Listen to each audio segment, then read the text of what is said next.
کرتی ہے۔ میٹھے میٹھے اسلامی بھائیوں، دنیا آخرت کی کھیتی ہے، انسان جو بوئے گا وہی کاٹے گا۔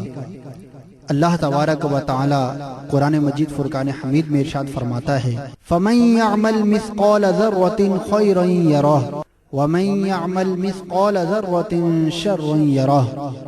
ترجمہ کنز الایمان، تو جو ایک ذرہ بھر بھلائی کرے اسے دیکھے گا اور جو ایک ذرہ بھر برائی کرے اسے دیکھے گا۔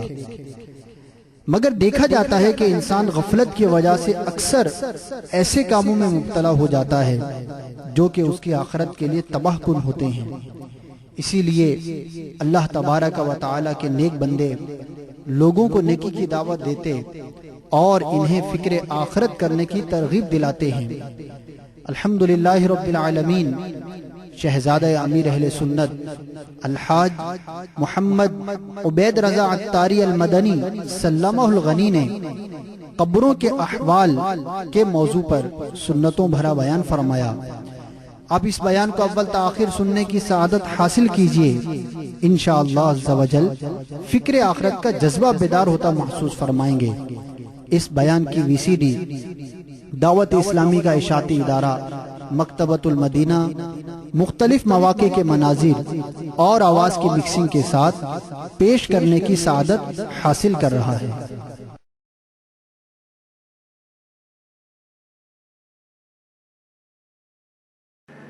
میٹھے میٹھے اسلامی بھائیوں،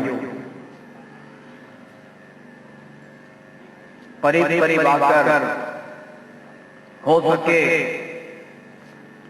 تو بیان کی تعظیم کی نیت سے دو زانوں بیٹھ کر نگاہ نیچی کیے توجہ کے ساتھ بیان سنیے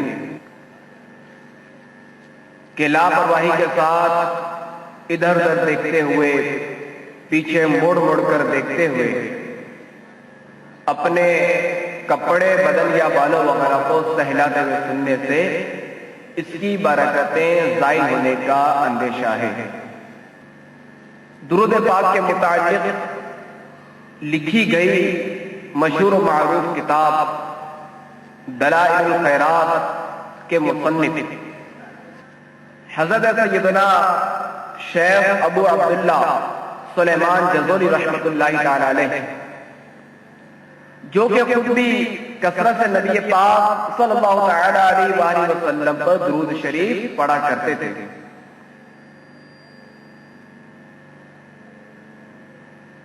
ان کے وصال کے 77 سال کے بعد آپ کے جسد مبارک کو مقام سوز سے مراکش منتقل کرنے کے لیے قبر سے نکالا گیا، تو آپ رحمت اللہ تعالی علیہ کا کفن مبارک بھی بوسیدہ نہ ہوا تھا۔ آپ رحمت اللہ تعالی علیہ کا جسم مبارک بالکل صحیح و سالم تھا۔ وصال سے قبل آپ رحمت اللہ تعالی علیہ نے داڑھی کا خط بنوایا تھا،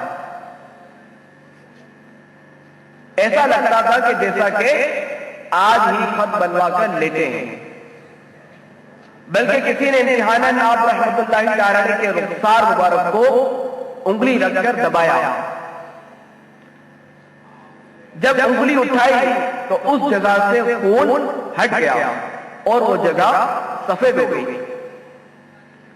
جیسے زندوں کا ہوتا ہے۔ پھر تھوڑی دیر کے بعد وہ جگہ سرخ ہو گئی، یعنی جس طرح زندوں کے جسم میں خون دبا ہوتا ہے اور دبانے سے یوں ہی ہوتا ہے، اور انہیں یہ ساری بہاریں درود پاک کی کثرت کی برکت سے نصیب ہوئی۔ وہ کہ اس در کا ہوا پھل کے خدا اس کی ہوئی، وہ کہ اس در سے پھرا اللہ اس سے پھر گیا۔ صلو علی الحبیب صلی اللہ تعالی علی محمد وعلی آلہ وصحبہ وبارک وسلم۔ میٹھے میٹھے اسلامی بھائیوں، کثرت سے درود پاک پڑھنے کی بہار تو آپ نے ملاحظہ فرمائی، اور ویسے بھی اس بارے میں واقعات آپ نے سنے ہوں گے۔ اب آئیے میں آپ کی بارگاہ میں درود پاک پڑھنے کے معاملے میں کنجوسی کرنے والے کا عبرتناک انجام،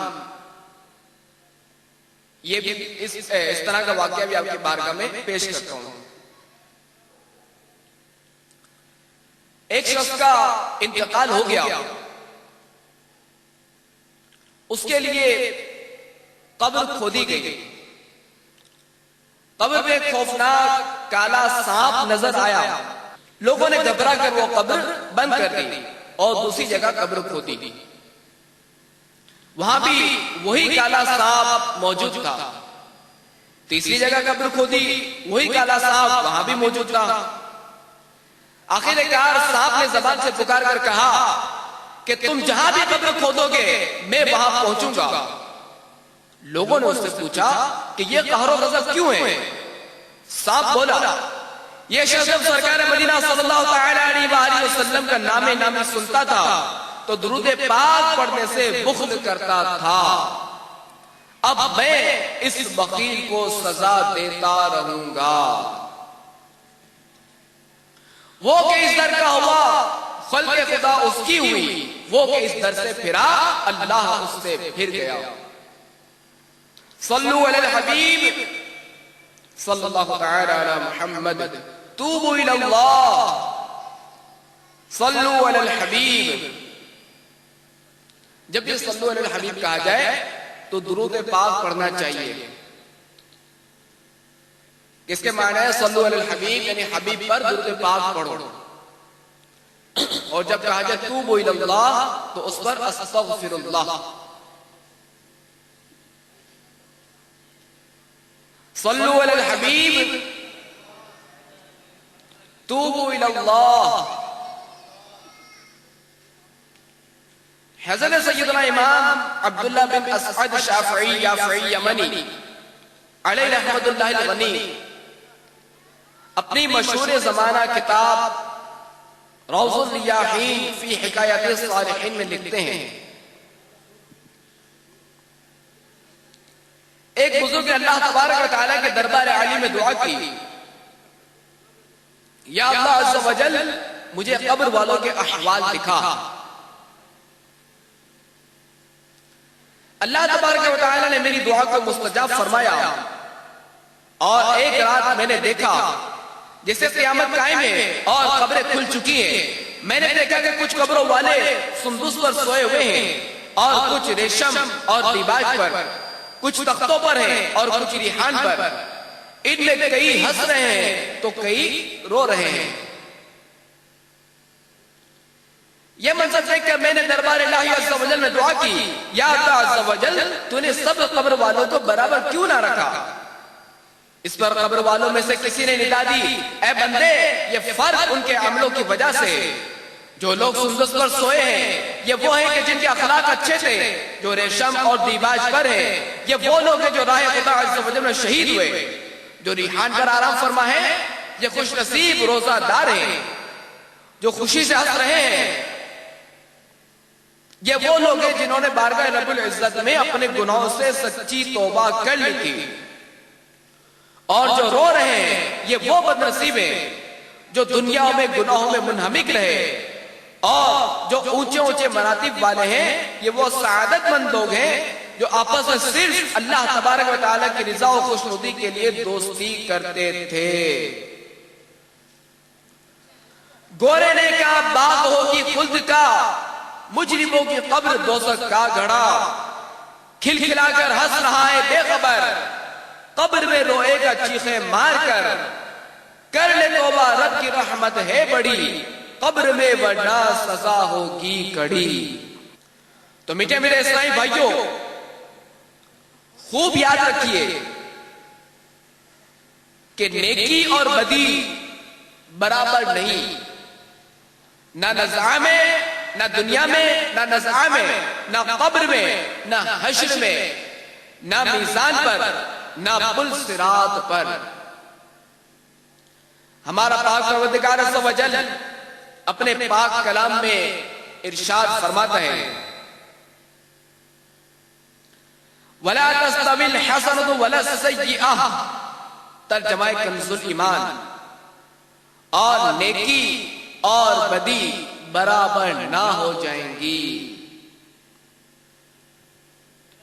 حضرت سیدنا عبداللہ بن مسعود اور حضرت سیدنا عبداللہ بن عباس رضی اللہ تعالیٰ عنہم فرماتے ہیں جب اللہ تبارک و تعالیٰ نے حضرت سیدنا ابراہیم خلیل اللہ علیہ نبینا علیہ السلام کو اپنا خلیل بنایا تو حضرت سیدنا ملک الموت اسرائیل علیہ السلام نے رب جلیل کی بارگاہ میں عرض کی اے میرے پروردگار عز و جل مجھے اجازت دے کہ میں جا کر ابراہیم علیہ السلام کو یہ خوشخبری دوں کہ اللہ تبارک و تعالی نے آپ کو اپنا دوست اور اپنا خلیل بنا لیا ہے۔ حضرت ملک الموت علیہ السلام کو اجازت ملی تو ملک الموت علیہ السلام دربار خلیل اللہ میں حاضر ہوئے اور خوشخبری سنائی۔ حضرت سیدنا ابراہیم خلیل اللہ علیہ نبینا علیہ السلام نے اللہ تبارک و تعالیٰ کا شکر ادا کرتے ہوئے بارگاہ خداوندی عز و جل میں عرض کیا یا اللہ عز و جل تیرا شکر ہے تو نے مجھے اپنے فضل و کرم سے اپنا خلیل بنا لیا ہے۔ اس کے بعد حضرت سیدنا ابراہیم خلیل اللہ علیہ نبینا علیہ السلام نے فرمایا اے ملک الموت علیہ السلام تو مجھے وہ صورت دکھا کہ جس صورت میں تو کافروں کی روح قبض کرتا ہے۔ حضرت سیدنا ملک الموت علیہ السلام نے عرض کیا کہ آپ میری وہ صورت نہ دیکھ سکیں گے۔ حضرت ابراہیم علیہ السلام نے فرمایا تو مجھے وہ صورت ضرور دکھا۔ حضرت سیدنا ملک الموت علیہ السلام نے عرض کی آپ اپنا چہرہ مبارک دوسری طرف پھیر لیں۔ سیدنا ابراہیم خلیل اللہ علیہ نبینا علیہ السلام نے اپنا چہرہ دوسری طرف پھیرا۔ ملک الموت علیہ السلام نے عرض کی اب آپ میری طرف دیکھیں۔ جب آپ علیہ السلام نے دیکھا تو ایک مہیب اور ڈراؤنی صورت دیکھی، رنگ سیاہ، قد آسمان تک بلند، منہ سے آگ کے شعلے نکل رہے تھے۔ یہ دیکھ کر ابراہیم علیہ السلام بے ہوش ہو کر زمین پر تشریف لے آئے۔ جب افاقہ ہوا تو ملک الموت علیہ السلام اپنی پہلی صورت میں آ چکے تھے۔ تو آپ علیہ السلام نے فرمایا اے ملک الموت اگر کافر کو اور کوئی بھی عذاب نہ ہو تو بھی اسے تیری صورت دیکھ لینا ہی عذاب کے لیے کافی ہے۔ پھر حضرت سیدنا ابراہیم خلیل اللہ علیہ نبینا علیہ السلام نے فرمایا اے ملک الموت اب تو مجھے وہ صورت دکھا جس صورت میں تو ایمان والوں اور نیکوکاروں کی روح قبض کرتا ہے۔ حضرت سیدنا ملک الموت علیہ السلام نے عرض کیا آپ اپنا چہرہ انور دوسری طرف کریں۔ آپ علیہ السلام نے چہرہ مبارک پھیرا تو ملک الموت علیہ السلام نے عرض کی اب آپ علیہ السلام میری طرف دیکھیں۔ جب ابراہیم خلیل اللہ علیہ نبینا علیہ السلام نے دیکھا تو ایک نہایت خوبصورت نوجوان نظر آیا، نہایت پاکیزہ لباس زیب تن، جسم سے خوشبو کی لپٹیں نکل رہی تھی، ایسی پیاری اور من بھاتی صورت کہ دیکھنے سے سب غم غلط ہو جائیں۔ حضرت سیدنا ابراہیم خلیل اللہ علیہ نبینا علیہ السلام نے دیکھ کر فرمایا اے ملک الموت مومن کا جان کرنے کے وقت مجھے دیکھ لینا ہی بہت بڑا انعام ہے۔ زندگی اور موت کی ہے یا الہی کشمکش، جا چلے تیری رضا پر بے کس و مجبور کی، اعلیٰ علیین میں یا رب اسے دینا جگہ، روح چلتے جب نکل کر بے کس و مجبور کی، یا خدا پوری تمنا ہو بقیع پاک کی، ازفائے حسنین و حیدر بے کس و مجبور کی۔ میٹھے میٹھے اسلامی بھائیوں، اگر گناہوں کی کثرت کی نحوست کی وجہ سے ایمان برباد ہو گیا تو ہلاکت ہی ہلاکت مقدر ہوگی۔ ہائے ہائے نزاع کی سختیاں کیسے سہی جائیں گی۔ حضرت سیدنا علامہ حافظ قرآن، حافظ حدیث جلال الدین سیوطی شافعی رحمت اللہ تعالی علیہ نقل کرتے ہیں، موت دنیا و آخرت کی ہولناکیوں میں سب سے زیادہ ہولناک ہے۔ موت آروں سے چیلے جانے سے زیادہ ہولناک ہے، موت کینچیوں سے کاٹے جانے سے زیادہ ہولناک ہے، موت ہانڈیوں میں ابالے جانے سے بھی سخت تر ہے۔ اگر مردہ زندہ ہو کر شدائد موت لوگوں پر ظاہر کر دے تو لوگوں کی نیندیں اڑ جائے اور ان کا سارا عیش و آرام تلخ ہو جائے۔ حضرت سیدنا انس رضی اللہ تعالیٰ عنہ فرماتے ہیں، مرنے والے انسان کو فرشتے باندھ لیتے ہیں، ورنہ تو وہ مرنے والا جنگلات میں بھاگتا پھرے۔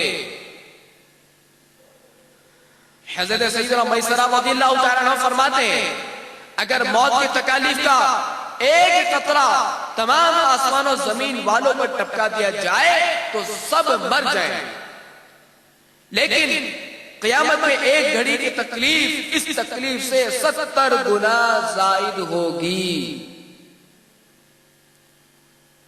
فکر معاش بد بلا ہونے معاد جا گزار، لاکھوں بلا میں پھنسنے کو روح بدن میں آئی کیوں۔ امیر المؤمنین حضرت سیدنا عمر فاروق اعظم رضی اللہ تعالیٰ عنہ نے حضرت سیدنا کعب الاحبار رضی اللہ تعالیٰ عنہ سے فرمایا، اے کعب ہمیں موت کے بارے میں بتاؤ۔ حضرت سیدنا کعب الاحبار رضی اللہ تعالیٰ عنہ نے فرمایا، موت اس لہنے کی مانند ہے جس میں کثیر کانٹے ہو اور اسے کسی شخص کے پیٹ میں داخل کر دیا جائے، اور جب ہر کانٹا ایک ایک رگ میں پیوست ہو جائے تو پھر کوئی کھینچنے والا اس شاخ کو زور سے کھینچے تو کانٹے دار ٹہنی کچھ گوشت کے ریشے وغیرہ ساتھ لے آئے اور کچھ باقی چھوڑ دے۔ حضرت سیدنا علی المرتضی شرع خدا رضی اللہ تعالیٰ عنہ جہاد کی ترغیب دلاتے اور فرماتے، اگر تم شہید نہیں ہوگے تو مر جاؤ گے۔ اس ذات کی قسم جس کے قبضہ قدرت میں میری جان ہے، تلوار کے 1000 ضربے بھی میرے نزدیک بستر پر موت سے بہتر ہیں۔ حضرت مولا علی رضی اللہ تعالیٰ عنہ نے اس لیے فرمایا کہ شہید بوقت شہادت جنت کے نظاروں، بلکہ خدا عز و جل چاہے تو میٹھے میرے مصطفیٰ صلی اللہ تعالیٰ علیہ وسلم کے جلووں میں گم ہو جاتا ہے اور اسے نزاع کی سختیوں کا احساس تک نہیں ہوتا۔ جبکہ عام حالات میں مرنے والا سکرات کی شدید تکالیف سے دوچار ہوتا ہے۔ جیسا کہ امیر اہل سنت دعوت برکاتہم العالیہ اپنے عشق بھرے جذبات کا اظہار یوں کرتے ہیں، سکرات میں گر روح محمد پہ نظر ہو، سکرات میں گر روح محمد پہ نظر ہو، ہر موت کا جھٹکا بھی مجھے پھر تو مزہ دے۔ میٹھے میٹھے اسلامی بھائیوں، سکرات کے عالم میں روح بدر الدجا چہرہ والضحا کا جلوہ تو عشاق دیکھیں گے۔ ہم گناہگاروں کا کیا بنے گا؟ یا رسول اللہ نظر کرم، شدائد نزاع کے کیسے سہوں گا یا رسول اللہ، اندھیری قبر میں کیسے رہوں گا یا رسول اللہ، مجھے مرنا ہے آقا گنبد خضرا کے سائے میں، وطن میں مر گیا تو کیا کروں گا یا رسول اللہ، نہ چھوڑے جرم چھٹتے ہیں نہ مارے نفس مرتا ہے، نہ جانے نیک آخر کب بنوں گا یا رسول اللہ، کرم فرما کہ ہو عطار بھی اس قول کا مصداق، کرم فرما کہ ہو ابن عطار بھی اس قول کا مصداق، تیری خاطر جیوں گا اور مروں گا یا رسول اللہ، صلو علی الحبیب۔ میٹھے میٹھے اسلامی بھائیوں، اگر مرنے والا مومن نیکوکار ہو تو حضرت ملک الموت علیہ السلام نہایت پیاری صورت میں آتے ہیں.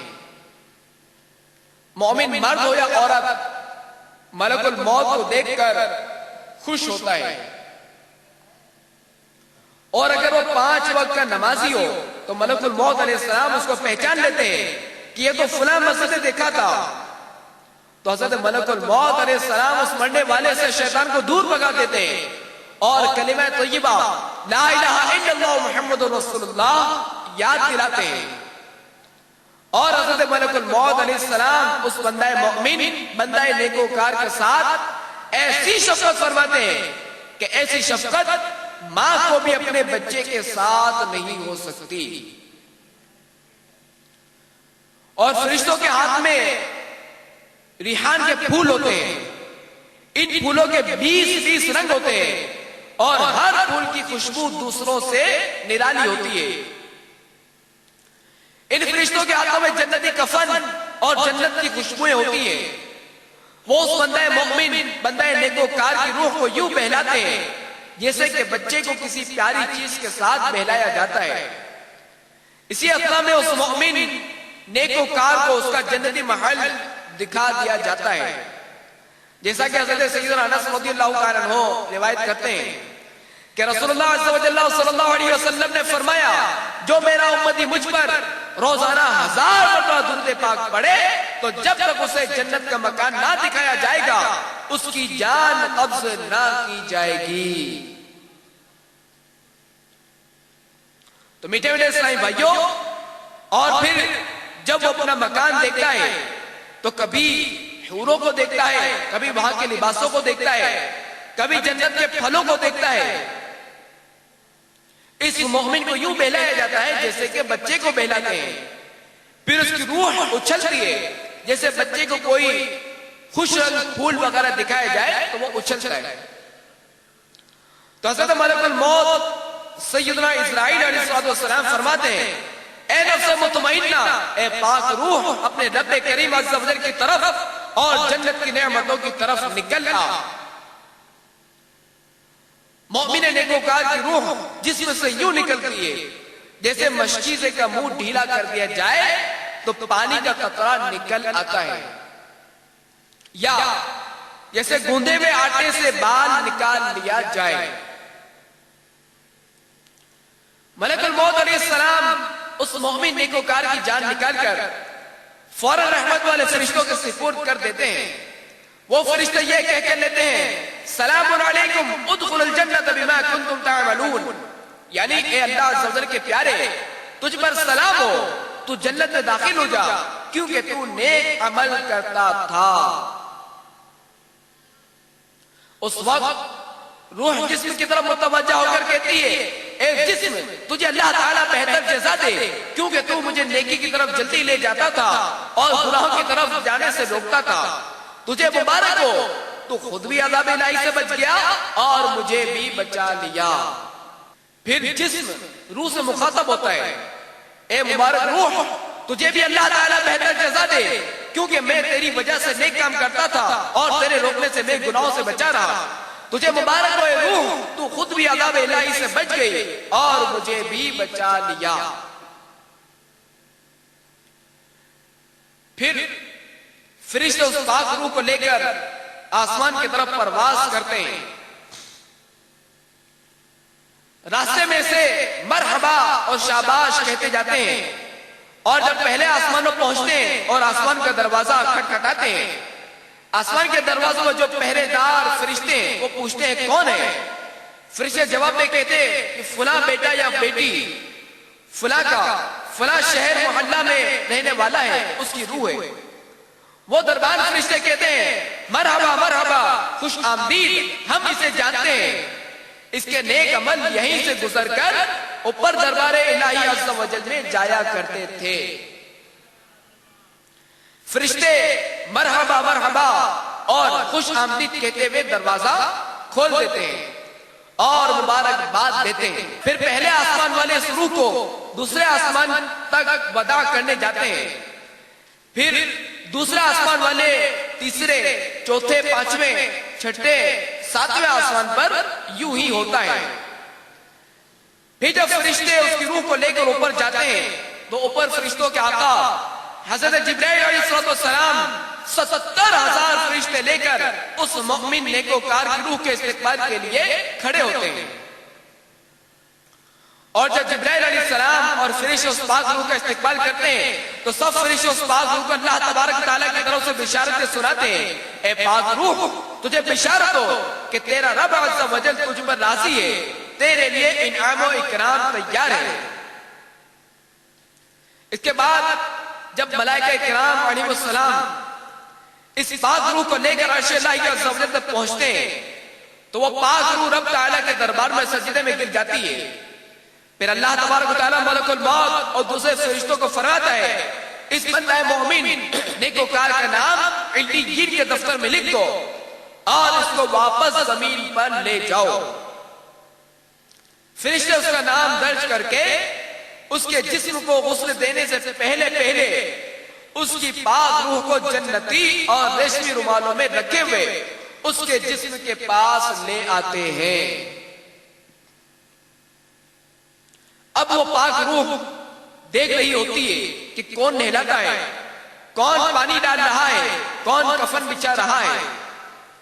پھر جب اس کے جنازے کو اٹھاتے ہیں تو وہ پاک روح کہتی ہے اجلونی اجلونی، یعنی مجھے جلدی لے چلو، مجھے جلدی لے چلو. کیونکہ اس کو پتا چل چکا ہوتا ہے کہ میرے لیے میری قبر جنت کا باغ ہے. اس لیے نیک لوگوں کا جنازہ تیزی سے چلتا ہے. اب وہ نیکوکار مومن اپنے جسم اور روح سمیت قبر تک پہنچ جاتا ہے. میٹھے میٹھے اسلامی بھائیوں، جب مجرم و گناہگار کافر و منافق آخری وقت آتا ہے تو اللہ تبارک و تعالی حضرت ملک الموت علیہ السلام کو حکم دیتا ہے اے ملک الموت، فلاں بندہ میرا دشمن ہے، اس کی موت کا وقت قریب آ گیا ہے، میں نے اس بندے کے لیے رزق فراہم کیا اور اس کو طرح طرح کی نعمتوں سے نوازا، مگر وہ میری نافرمانی ہی کرتا رہا. اس کو میرے دربار لا تاکہ آج میں اس کو نافرمانیوں کا مزہ چکھاؤں. یہ حکم سن کر ملک الموت علیہ السلام اس نافرمان بندے کے پاس نہایت ڈراؤنی صورت میں آتے ہیں اور ان کے ساتھ فرشتوں کی دونوں جماعتیں یعنی رحمت والی اور عذاب والی جماعت ہوتی ہیں. عذاب والے فرشتوں کے پاس گرزے یعنی ہتھوڑے ہوتے ہیں. حضرت ملک الموت علیہ السلام اس بد کردار اور نافرمان بندے کو گرزوں سے اس کے چہرے پر اور پشت پر مارتے ہیں. اللہ تعالیٰ فرماتا ہے یضربون وجوہہم وادبارہم، اور یہ مار ہم لوگ محسوس نہیں کر سکتے کیونکہ یہ غیب کا معاملہ ہے، اسی مرنے والے کو محسوس ہوتا ہے. اس مار سے اس بندے کی روح تڑپتی ہے. پھر ملک الموت علیہ السلام اس کی روح کو کھینچ کر نکالتے ہیں تو اسے ایسی تکلیف ہوتی ہے جیسے یکدم 360 تلوار ماری جائیں. روح نکلتے ہی اس کو عذاب والے فرشتے لے لیتے ہیں تو وہ ناپاک روح اپنے جسم کو خطاب کرتی ہے اے میرے جسم، اللہ تیرا بھلا نہ کرے کہ تو نے مجھے نیکی پر نہ ابھارا، برے کاموں میں تو نے مجھے لگائے رکھا، تو خود بھی عذاب الہی کا حقدار ہوا اور مجھے بھی تو نے دوزخ کا حقدار بنا دیا. اور جسم روح کو یوں کہتا ہے تیرا برا ہو، تو نے مجھ سے برے اور غلط کام کروائے، اللہ تعالیٰ کی نافرمانی کرائی، تو نے مجھ سے نیک کام نہ کرایا، تو خود بھی دوزخ کا حقدار بنا اور مجھے بھی عذاب الہی کا حقدار بنایا. پھر فرشتے اس کو دوزخی لباس میں لپیٹ کر اسے ڈانٹتے ہوئے اوپر لے جاتے ہیں. اسے کہتے جاتے ہیں ارے بدبخت، تو کتنی بد کردار تھی، کتنی نافرمانیاں کرتا تھا، اب تجھے پتا چلے گا کہ تیرے ساتھ کیا ہوتا ہے. یوں اسے جھڑکتے ہوئے آسمان دنیا تک لے جاتے ہیں اور دروازہ کھٹکھٹاتے ہیں. دربار پوچھتے ہیں کون ہے؟ فرشتے جواب میں کہتے ہیں یہ فلاں بیٹا یا بیٹی فلاں کی ہے، فلاں شہر محلے کا رہنے والا. فرشتے کہتے ہیں ہم اسے جانتے ہیں، اس بدبخت کے برے اعمال یہیں سے گزر کر اوپر جاتے تھے، اس کے لیے دروازہ نہیں کھل سکتا، اجازت نہیں ہے، اور یہ جنت میں ہرگز نہیں جا سکتا. جیسے کہ اونٹ سوئی کے ناکے سے نہیں گزر سکتا، یعنی نہ اونٹ سوئی کے ناکے سے گزر سکے نہ یہ جنت میں جا سکے.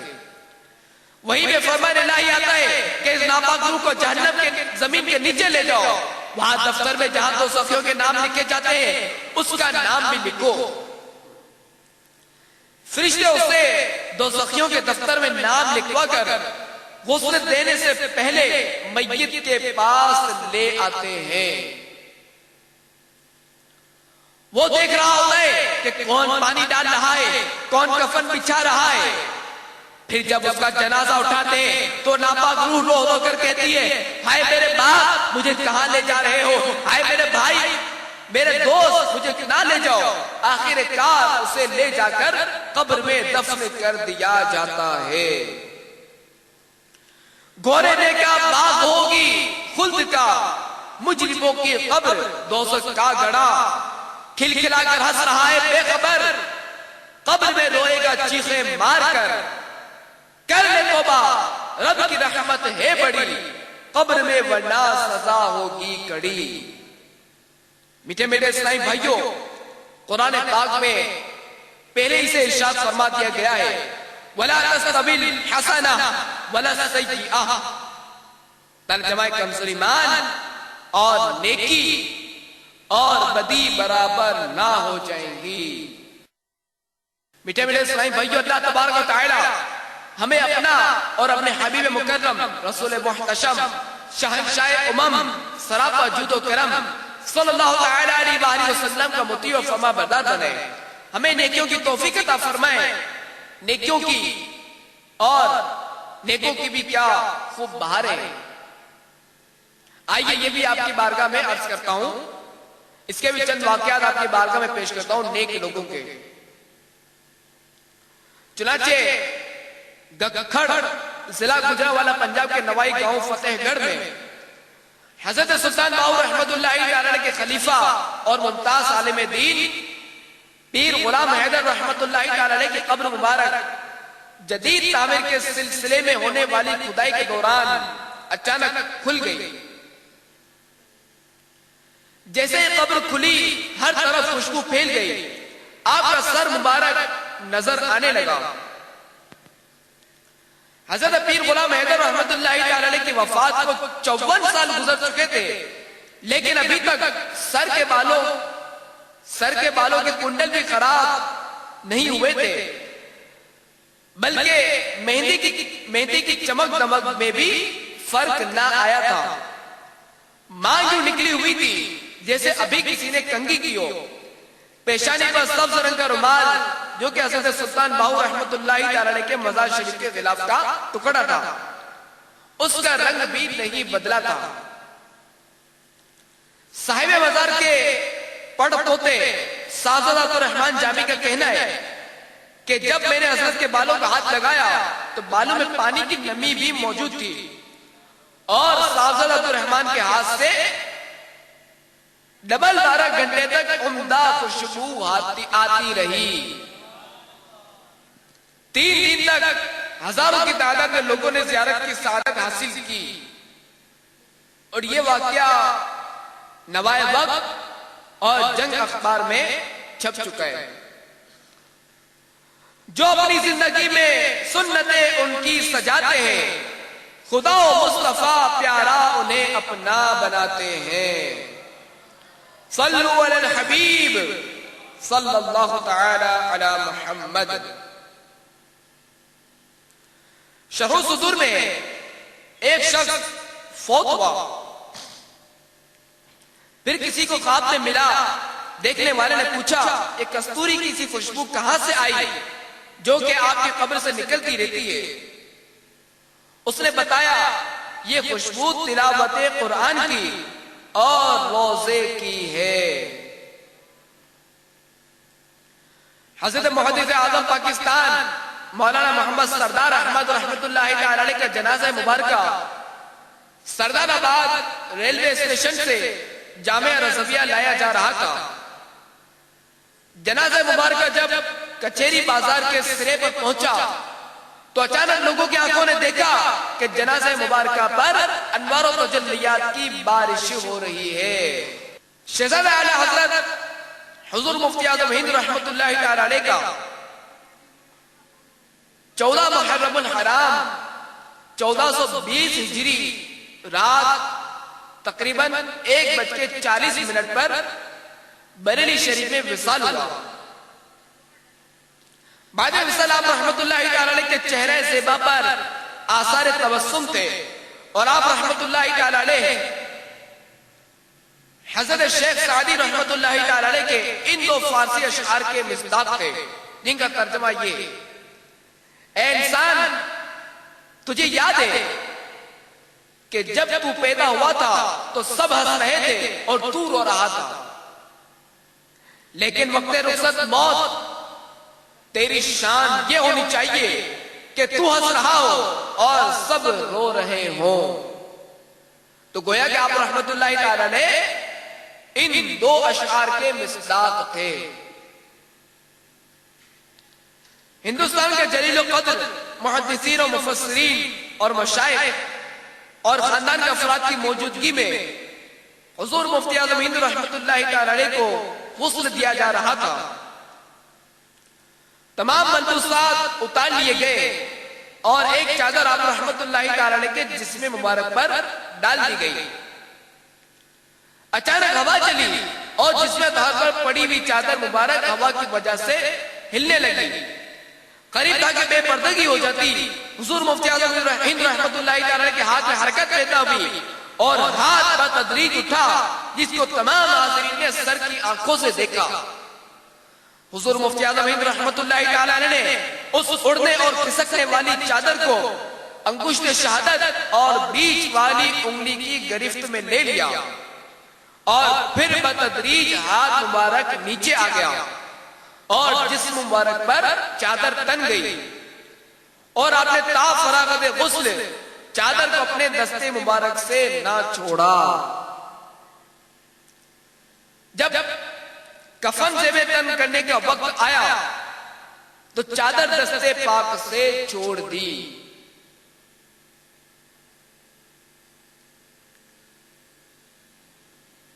اور یہ واقعہ بھی مفتی اعظم رحمت اللہ تعالی کا واقعہ بعض رسائل میں چھپ چکا ہے۔ جو اپنی زندگی میں سنتیں ان کی سجاتے ہیں، خدا و مصطفیٰ پیارا انہیں اپنا بناتے ہیں۔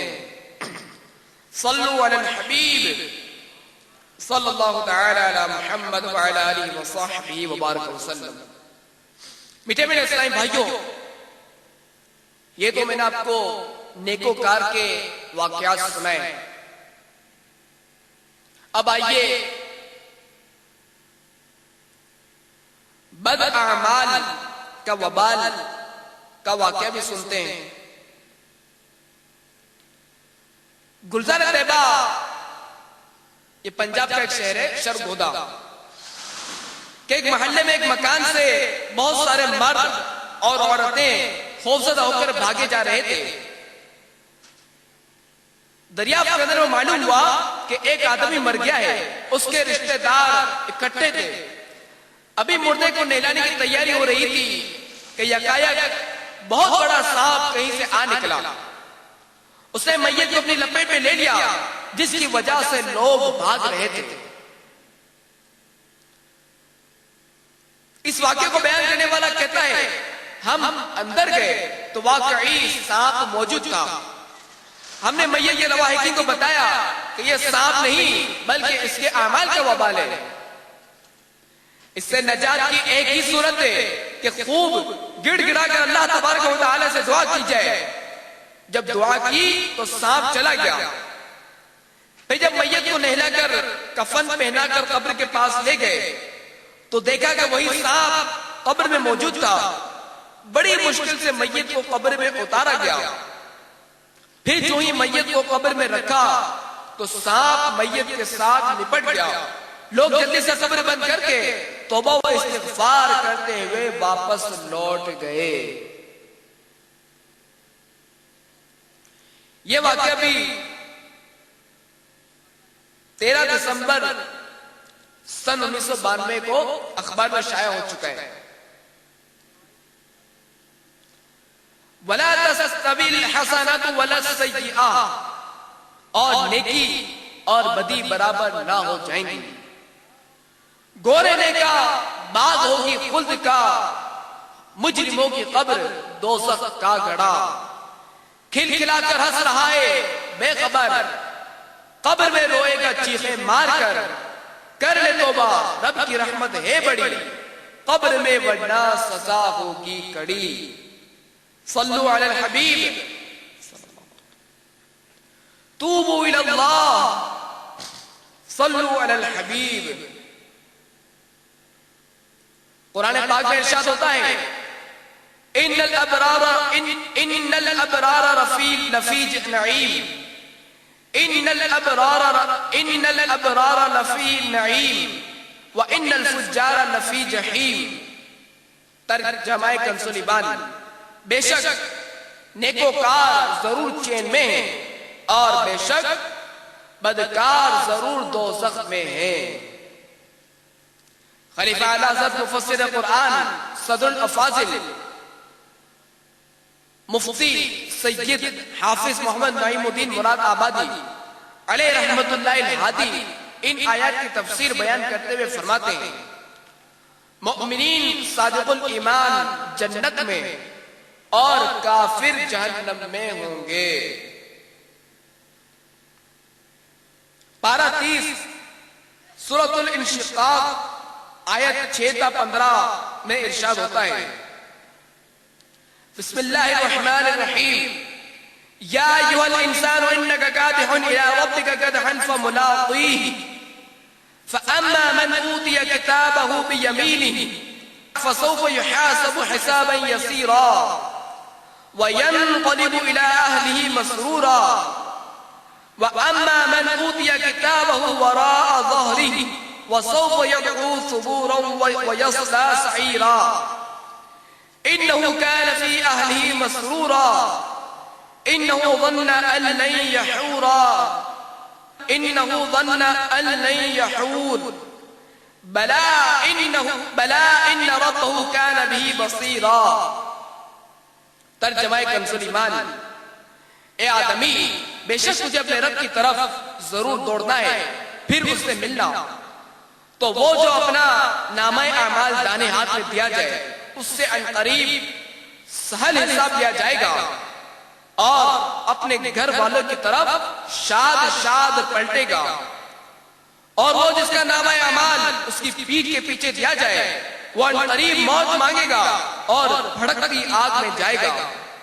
بے شک وہ اپنے گھر میں خوش تھا، وہ سمجھا کہ اسے پھرنا نہیں، ہاں کیوں نہیں، بے شک اس کا رب اسے دیکھ رہا ہے۔ میٹھے میٹھے اسلامی بھائیوں، ان قریب موت واقع ہوگی، نزا کی سختیاں سہنے کے بعد نہ جانے کتنے سو یا کتنے ہزار سال ہمیں قبر میں تنہا رہنا پڑے گا، پھر قیامت قائم ہوگی جس کا ایک دن 50,000 سال کا ہوگا۔ اس دن ہمیں اپنے خالق و مالک جل جلالہ کی بارگاہ میں حاضر ہونا ہوگا اور اپنے اچھے یا برے اعمال کی جزا یا سزا کو بھگتنا ہوگا۔ بروز قیامت جس سے آسان حساب لیا جائے گا اس کا نامہ اعمال دائیں ہاتھ میں ہوگا اور وہ خوشی خوشی اپنے گھر والوں کی طرف حساب کتاب سے فارغ ہو کر کامیاب لوٹے گا۔ اور گناہوں کی کثرت اور رب العزت کی ناراضگی کی بنا پر جس کا ایمان برباد ہوگا اس کا سیدھا ہاتھ گردن میں باندھ کر اس کا نامہ اعمال اس کے الٹے ہاتھ میں دیا جائے گا، جس سے وہ خطا کار و گناہگار، بد کردار و بد گفتار عصیان شعار جان لے گا کہ وہ اہل نار میں سے اور وہ بدبخت ہلاک ہوگا اور جہنم کی بھڑکتی آگ میں جھونک دیا جائے گا۔ موت سے قبل دنیا میں وہ اپنی خواہشات کی تکمیل میں منہمک، لذات شہوات، بدمست، مغرور و تکبر تھا اور وہ بے وقوف یہ سمجھتا تھا کہ اسے مرنے کے بعد رب عز و جل کی طرف حساب و کتاب کے لیے لوٹ کر نہیں جانا۔ ہمارا کیا بنے گا؟ ہم اللہ تعالیٰ کی بارگاہ میں عرض کرتے ہیں عفو کر اور صدا کے لیے راضی ہو جا، گر کرم کر دے تو جنت میں رہوں گا یا رب، گر تو ناراض ہوا میری ہلاکت ہوگی، ہائے میں نار جہنم میں جلوں گا یا رب۔ صلو علی الحبیب، توبوا الی اللہ، صلو علی الحبیب۔ تو میٹھے میٹھے اسلامی بھائیوں، جلدی جلدی اپنے گناہوں سے توبہ کر لیجئے. خوب یاد رکھیے سرکار مدینہ صلی اللہ تعالی علیہ وسلم کا فرمان ہے، جو کوئی جان بوجھ کر ایک نماز کی قضا کر دیتا ہے اس کا نام جہنم کے اس دروازے پر لکھ دیا جائے گا جس سے وہ جہنم میں داخل ہوگا. پچھلی نمازیں باقی ہیں تو ان کا حساب کر لیجئے، قضا عمری کر لیجئے اور تاخیر کی توبہ بھی کیجئے. فلمیں ڈرامے دیکھنے اور بدنگاہی کرنے والوں کو ڈر جانا چاہیے. مکاشفۃ القلوب میں جو اپنی آنکھوں کا حرام سے پر کرے گا اس کی آنکھوں میں قیامت کے روز اللہ تبارک و تعالی آگ بھر دے گا. ماں باپ کو ستانے والوں کے لیے دردناک عذاب کی وعید ہے. چنانچہ حدیث پاک جاتا ہے معراج کی رات سرور کائنات شاہ موجودات صلی اللہ تعالی علیہ وسلم نے ایک منظر یہ بھی دیکھا کہ کچھ لوگ آگ کی شاخوں سے لٹکے ہوئے تھے. عرض کی گئی یہ ماں باپ کو گالیاں بکتے تھے. داڑھی منڈانے والوں یہ ماں باپ کو گالیاں بکتے تھے. داڑھی منڈانے والوں یا ایک مٹھی سے گھٹانے والوں کے لیے مقام غور ہے. حدیث پاک میں آتا ہے مونچھوں کو خوب پست کرو، داڑھیوں کو معافی دو یعنی بڑھنے دو، اور یہودیوں جیسی صورت مت بناؤ. سرکار کا عاشق بھی کیا داڑھی منڈاتا ہے؟ کیوں عشق کا چہرے سے اظہار نہیں ہوتا؟ تو میٹھے میٹھے اسلامی بھائیوں، اپنے چہرے پر میٹھے مصطفیٰ صلی اللہ تعالی علیہ وسلم کی محبت کی نشانی داڑھی سجا لیجیے. جنہوں نے اب تک داڑھی منڈائی یا خشخشی کروائی وہ اس گناہ سے بھی توبہ کریں. یاد رکھیے داڑھی منڈانا بھی حرام ہے اور ایک مٹھی سے گھٹانا بھی حرام. میٹھے میٹھے اسلامی بھائیوں، انگلش بات رکھنا سنت نہیں. آدھے کانوں تک یا کان کے نو تک یا کندھوں تک گھیسو یعنی زلفے رکھنا سنت ہے. میٹھے آقا صلی اللہ تعالی علیہ وسلم کی میٹھی میٹھی سنت امام شریف کا تاج سجا لیجئے. انشاءاللہ عز و جل آپ کو خوب برکتیں حاصل ہوں گی. ہم کو میٹھے مصطفیٰ کی سنتوں سے پیار ہے، ہم کو میٹھے مصطفیٰ کی سنتوں سے پیار ہے. انشاءاللہ دو جہاں میں اپنا بیڑا پار ہے. تو سنتیں سیکھنے اور اس پر استقامت پانے کے لیے، قبر حشر کے لیے نیک اعمال کا توشہ ساتھ دینے کے لیے دعوت اسلامی کا مدنی ماحول اپنا لیجئے. دعوت اسلامی کے ہفتہ وار سنتوں بھرے اجتماعات میں شرکت کی سعادت حاصل کیجئے. دعوت اسلامی کے مساجد میں ہونے والے درس فیضان سنت میں شرکت کر کے ڈھیروں ثواب کمائیے. ہر ہفتے علاقائی دورہ کیجئے. دعوت اسلامی کے مدارس المدینہ بالغان میں آ کر قرآن پاک درست مخارج کے ساتھ پڑھنا سیکھ لیجئے. دعوت اسلامی کے مدنی قافلہ میں سفر کر کے اپنی اور ساری دنیا کے لوگوں کی اصلاح کے لیے کوشاں ہو جائیے. الحمدللہ عز و جل دعوت اسلامی قرآن و سنت کی عالمگیر غیر سیاسی تحریک ہے اور اس کا مدنی پیغام دنیا کے تقریباً 66 ملکوں میں پہنچ چکا ہے اور ابھی آگے کوچ جاری ہے.